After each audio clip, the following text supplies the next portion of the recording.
मेरे साथ इस वक्त जो शख्स आप देख रहे हैं, ये एक तो मेडिकल प्रोफेशन से ताल्लुक रखते हैं और दूसरी बात यह है कि इन्होंने तकरीबन 5 माह के अंदर अपना 23 केजी वजन कम किया है। जी हां, आप सही सुन रहे हैं, 23 केजी वजन कम किया है। मैं इस बात का ऐनी शाहिद हूं कि इनका वजन 93 केजी था आज से 5 माह कबल, और अभी जो इनका वजन है वो 70 केजी है। यानी ये जो ह्यूज डिफरेंस है 23 केजी का, वो ये 5 माह के दौरानिये में लेके आए हैं। आज से 5 माह पहले इनकी सेहत की जो सूरत हाल थी वो आप अपनी स्क्रीन पे चलने वाली तस्वीरों में बड़े गौर से मुलाहिजा कर सकते हैं कि इनकी वेट की क्या कंडीशन थी और अभी इनका वेट कितना है और इनकी हेल्थ की क्या कंडीशन है, वो आप अपनी स्क्रीन पे चलने वाली तस्वीरों में भी देख सकते हैं और आप इस वीडियो में भी इनको जज कर सकते हैं। आप इस टारगेट तक कैसे पहुंच सकते हैं, आप अपने वजन को कैसे कम कर सकते हैं, उसके लिए क्या डाइट प्लान होना चाहिए, आपने कितनी एक्सरसाइज करनी है, एक मुकम्मल आपको जो है ओवरव्यू देने की हम इस वीडियो में कोशिश करेंगे। डॉक्टर महबूब मेरे साथ मौजूद हैं। डॉक्टर महबूब, बहुत शुक्रिया आपका, थैंक यू सो मच, आप तशरीफ लाए। तो सबसे पहले तो मुझे ये बताएं कि आपने जो अपना वजन कम किया है, इसके लिए आपको क्या इंस्पायरेशन ऐसी मिली? मतलब आप ठीक ठाक थे, पहलवान नमाज तोन निकली हुई, ये अट्टा कट्टा बंदा चल के जा रहा है, तो ऐसी क्या चीजें थी जो आपको मसलन इंस्पायर जिन्होंने किया कि मुझे अपना अब बहुत हो गया है, अब मुझे अपना वेट लाजमी करना है और मुझे स्मार्ट दिखना है? सबसे पहले तो I am thankful to you, आपका शुक्रिया, आपने मुझे मौका दिया कि मैं लोगों से मुखातिब हो सकूं और जो मेरी एक जर्नी थी फैट लॉस की, तो उससे मैं जो है ना लोगों को फायदा दे सकूं, उनको भी कुछ बता सकूं। तो सबसे पहले जो है ना आपने जैसे कि बात की कि इंस्पिरेशन की, तो एक जैसे कि मैं एक प्रोफेशनल, एक एकेडमिक लाइफ और प्रोफेशनल लाइफ में एक मेरा आउटलुक था, तो उस आउटलुक में भी बहुत से मसले आ रहे थे।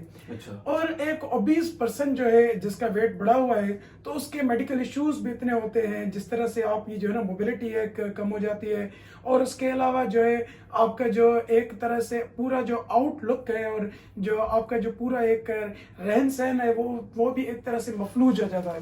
तो बॉडी शेमिंग का जो एक तरह से ना हम एक पेट्रियार्कल सोसाइटी में रहते हैं, तो उसमें जो है ना ये सारी बॉडी शेमिंग और इसके अलावा जो है ना एक इंसान के स्किन टोन पर बात काफी जो है ना लोग करते रहते हैं। तो बॉडी शेमिंग का जो है ना वो एक बड़ा मसला था। किसी गैदरिंग पर, किसी महफिल में अगर हम जाते थे तो कोई ना कोई मजाक में ऐसी बात कर ही लेता था जिससे इंसान को ये फील हो कि वाकई में एक मोटा इंसान हूँ या एक मेरा वजन बढ़ा हुआ है और मैं एक अनयूजुअल स्टेट में हूँ, जो कि जो है ना सोसाइटी से एक अलग थलग। आपकी क्या डेली रूटीन थी? मतलब आप ब्रेकफास्ट में क्या लेते थे, आप लंच में क्या लेते थे, आप डिनर में क्या लेते थे, और आप वर्कआउट कितना करते थे, कैसे करते थे, कौन सी चीजों को आपने स्किप किया, ये सारा कुछ आप मुझे जो है वो पूरी डिटेल से बताएं ताकि एक पूरा प्लान मिल सके जो है ना वो देखने वालों को। देखिए ना, मेरी डाइट जो थी उसमें मैंने जो इस तरह से किया कि जो नाश्ता था मेरा वो तो मैं करता था, और जो डिनर और लंच था ना उसमें मैंने क्या किया कि 30% अपना खाना जो है ना कम कर दिया। ब्रेकफास्ट में जो है ना तो मैं क्या करता था कि खुश्क जो है ना वो पराठा में बनवा लेता था, और इसके अलावा जो उसके साथ ना एक ऑमलेट वगैरह ले लेता था, जिसमें भी ऑयल कोशिश करता था कि वो कम से कम हो। जो ऑयल है, फैट्स हैं, वो कम से कम होनी चाहिए हमारी डाइट में। जी बिल्कुल, इसी तरह। लंच और डिनर आपका कैसा होता था? लंच और डिनर जो है वो जिस तरह से मैं पहले खाता था उसी तरह से, सिर्फ उसका जो 30% मैंने कम कर लिया। अभी शाम को डिनर से पहले जो है मैं शाम को जाता था जिम पर, तो वहां पर मैं कार्डियो एक्सरसाइज करता था 25 से 30 मिनट का, और उसके बाद स्ट्रेंथ एक्सरसाइज। कार्डियो में क्या होता है कि मैं जब कार्डियो करता था तो अपना जो है ना हार्ट रेट, जो है मेरा कार्डियो का मकसद ही है हार्ट से रिलेटेड एक वर्ड है जिसकी माने है कि आप जो है इस तरह से, मैं जो इस तरह से एक्सरसाइज करता था कि 25 से 30 मिनट तक मेरा जो है ना हार्ट रेट वो बढ़ा हुआ रहता था, उतनी हद तक जितना मैं बर्दाश्त कर सकूं। उसके बाद मैं करता था स्ट्रेंथ एक्सरसाइज। स्ट्रेंथ एक्सरसाइज से मुराद यही है कि मैं जो है वो डंबल्स वगैरह और जो जिम में मशीन्स पड़ी होती हैं उससे मैं एक्सरसाइज करता था। उससे क्या हुआ कि मेरी जो फैट लॉस भी है, क्या होता है कि जब एक बंदा फैट लॉस करता है तो उसकी जो स्किन है ना वो ढीली पड़ जाती है। तो मैंने जब फैट लॉस किया तो उसके साथ मैंने स्ट्रेंथ एक्सरसाइज भी कंटिन्यू की, जिससे फायदा ये हुआ कि एक तो मेरा फैट लॉस भी हो गया और मेरी स्किन भी जो है ना वो भी ढीली ना पड़ी। तो आप इसमें मुझे ये बताएं कि आप अपनी ड्यूरिंग वेट लॉस जर्नी अपने दिन में कौन सी गजाओं को अवॉइड करते थे, मतलब मुझे ये गजाएं नहीं खानी है, ये चीजें मसलन देखें ना, हमारे जो एक वेट लॉस का कंसेप्ट होता है उसमें ये होता है कि आप लो कार्ब्स डाइट खाओ, ऐसी डाइट्स आप खाओ जिनमें कार्बोहाइड्रेट्स कम है, ठीक है। तो आप ऐसी कौन सी चीजें नहीं लेते थे और कौन सी चीजें आप लेते थे जिनसे आपको ये लगता है कि वो उन चीजों के अंदर कम एनर्जी थी? आपने पूछा कि कौन सी चीजें, कौन सी जो फूड्स है मैंने अवॉइड किए, तो उसमें सबसे इंपॉर्टेंट, सबसे जो अहम चीज है और सबसे जो मेरी नजर में जो मेरे फेट लॉस में जो मुझे जिस चीज ने हेल्प की वो थी अवॉइडेंस ऑफ शुगर। मैंने शुगर को अवॉइड किया। शुगर को जब मैंने कम किया तो खुद ब खुद सबसे पहली जो चीज मेरी बॉडी में मुझे महसूस हुई वो थी मेरे जो मुंह का जो फैट था वो लूज होना शुरू हो गया। तो शुगर जो है ना, वो एडेड शुगर की बात कर रहा हूँ मैं। एक तो नेचुरल शुगर तो फ्रूट्स में भी है, वो खाने से कोई मसला नहीं है। सबसे जो इम्पोर्टेंट चीज है वो एडेड शुगर को अवॉइड करना है। जैसे कि जो है ना कोल्ड ड्रिंक्स में शुगर होती है, चॉकलेट्स में शुगर होती है, पेस्ट्रीज में शुगर होती है और इसके अलावा जो है केक्स में शुगर होती है। तो इन सारी चीजों को आपको अवॉइड करना है जिसमें ये एडेड शुगर और रिफाइंड शुगर उसमें डाली गई है। और इसके अलावा जो है वो जो तली हुई चीजें हैं, समोसे हो गए, पकोड़े हो गए, बर्गर्स हो गए, फास्ट फूड जो भी था वो मैंने कट कर दिया during the journey of the fat loss. तो फास्ट फूड को आपने खत्म करना है। और उसके अलावा आपको जो है ना आलू वगैरह नहीं खाने। अभी मैं चावल का बहुत बड़ा शौकीन था, तो शायद यही रीजन है कि मेरा फैट भी इतना बढ़ गया, क्योंकि हम सिंधी लोग हैं तो चावल के साथ कुछ भी खा लेते हैं। हाँ, जाहिर है वो ट्रेडिशनल कुछ ग़िज़ाएं होती है ना, जैसे सिंध की चावल की रोटी बड़ी मशहूर है। हाँ बिल्कुल। हाँ, तो चावल की रोटी की आपने बात की तो वो भी मैंने खत्म कर दी। और चावल का इतनी क्रेविंग्स थी मुझे, तो वो भी अल्हम्दुलिल्लाह जब मैंने जिम स्टार्ट की, फैट लॉस जर्नी स्टार्ट की, तो खुद ब खुद ये क्रेविंग्स जो है ना वो खत्म हो गई। और उसके अलावा एक और चीज मैं यहाँ पर ऐड करना चाहूंगा कि देखें, खाने पीने के बाद कोई भी चीज आप खा रहे हैं, आप अपना लंच कर रहे हैं, आपके डिनर कर रहे हैं, अपना नाश्ता कर रहे हैं, तो उसके बाद फौरन ही आपको पानी नहीं पीना। ये तो आपने कहा कि बेकरी आइटम्स होगी, बाकी जितने भी रिफाइंड शुगर जिन चीजों में होती है, हमें खानों में मसलन कौन सी चीजें ऐड करनी चाहिए हमें? देखें, जैसे कि मैंने पहले बताया कि आपको आलू और ये फ्राइड चीजें खत्म करनी है। उसके अलावा जो आपको खाने वाली चीजें आपको जो फोकस करनी चाहिए, आप फ्रूट्स खा सकते हैं, वो भी ज्यादा नहीं, वो भी एक जो है ना, आप अगर फर्ज करें कि आप सेब खा रहे हैं तो एक सेब आप दिन में खा सकते हैं। वो उससे क्या होगा कि न्यूट्रिशनल वैल्यू भी उसका आपका मेंटेन रहेगा। और उसके अलावा आप ग्रीन वेजिटेबल्स जो हरी सब्जियां हैं वो खा सकते हैं, आप दाल खा सकते हैं, आप छोले खा सकते हैं, कोई भी ऐसी चीज जो एक सेहत के लिए एक कारगर है, सेहत के लिए एक फायदेमंद है, वो खा सकते हैं। बस जो उन चीजों को अवॉइड करें जिसमें फैट ज्यादा है। जी बिल्कुल।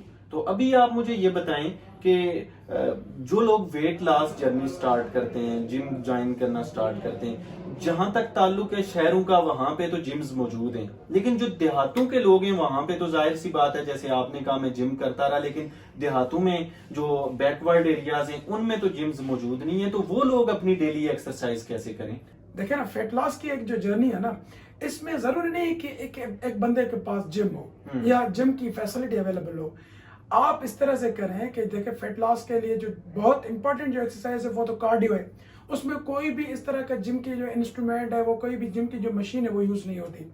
एक सिंपल सी आपकी एक्सरसाइजेज हैं, वो आपको यूट्यूब पर मिल जाएंगी कि कार्डियो के लिए कौन सी एक्सरसाइज है, या उस पर हम कभी फिर से बात कर लेंगे कि कौन सी एक्सरसाइज करनी चाहिए।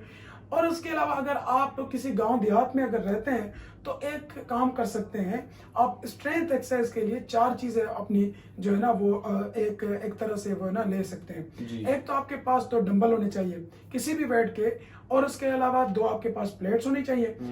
एक आप बेंच ले लें और एक आप रॉड ले लें।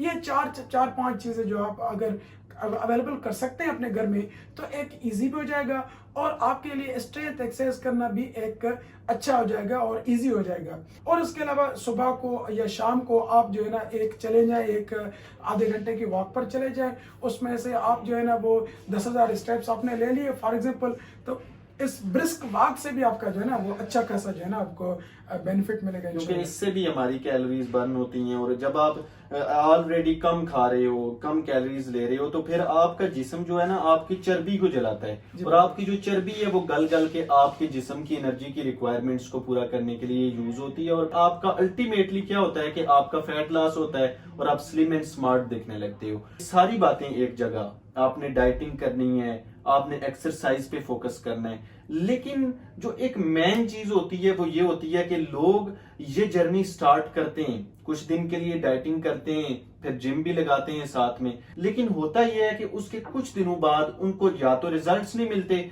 या फिर वो फिजिकली इतने थक जाते हैं, क्योंकि हमारा जो लाइफस्टाइल है वो इतना लेजी है कि हम बहुत जल्दी थकने लगते हैं। तो लोग हफ्ते 10 दिन बाद जब उनको कोई अल्टीमेट या कोई अपेरेंट रिजल्ट नजर नहीं आता तो लोग उसको छोड़ देते हैं। इस पे कंसिस्टेंट कैसे रहा जाए, ताकि जैसे आप बता रहे हैं कि मैंने 5 माह मुकम्मल डाइटिंग की और मुकम्मल मैंने अपने वर्कआउट को कभी भी स्किप नहीं किया, तो इस पे कंसिस्टेंट कैसे रहा जाए, हर वक्त बंदा मोटिवेटेड कैसे रहे? काफी लोग क्या करते हैं कि जब वो मैंने देखा हुआ है कि जब वो फेट लॉस स्टार्ट करते हैं जिम में या कहीं भी किसी भी जगह पर अपने घर में, तो वो क्या करते हैं कि रोज अपने फेट को चेक करते हैं, वेट को चेक करते हैं कि अभी कितना घटा हुआ है, अभी कितना बढ़ा हुआ है, अभी कितना जो है ना वो मेरा वेट है। तो इस चीज से आपको डिमोटिवेशन मिलेगी। तो इस चीज को छोड़े, इस तरह से करें कि आप एक टारगेट सेट कर लें कि भाई मुझे 1.5 हफ्ते में 1 किलो वजन जो है ना वो कम करना है, 1 महीने में 4 केजी वजन कम करना है। तो आप फर्ज करें कि आपने संडे के दिन आपने अपना जो है ना वेट चेक किया, अभी कोशिश करें कि दूसरे मंडे को दिन आप वेट ना चेक करें अपना, एक दिन में वो नहीं घटेगा। जाहिर सी बात है, आप खाना खाएंगे, पानी पिएंगे तो कभी कभी वो बढ़ेगा, कभी घटेगा, और एक दिन में तो वैसे भी नहीं घटेगा। तो आप हफ्ते 1.5 हफ्ते का एक टारगेट बना लें, आप खुद को इस चीज का पाबंद बना लें कि 1.5 हफ्ते तक मुझे कोई भी जो है ना वो वेट चेक नहीं करना अपना। आप जो मैंने एक्सरसाइज बताई, जो मैंने डाइट बताई, उसको कॉन्स्टेंटली और एक स्ट्रिक्ट तरीके से फॉलो करें। 1.5 हफ्ते के बाद आप वेट मशीन पर चढ़ जाएं, फिर आप इंशाल्लाह अपने रिजल्ट देखेंगे तो आपको खुद ही खुशी होगी और आपकी जो कंसिस्टेंसी है वो इसी तरह से मेंटेन होगी। थैंक यू सो मच, आपने मुझे टाइम दिया।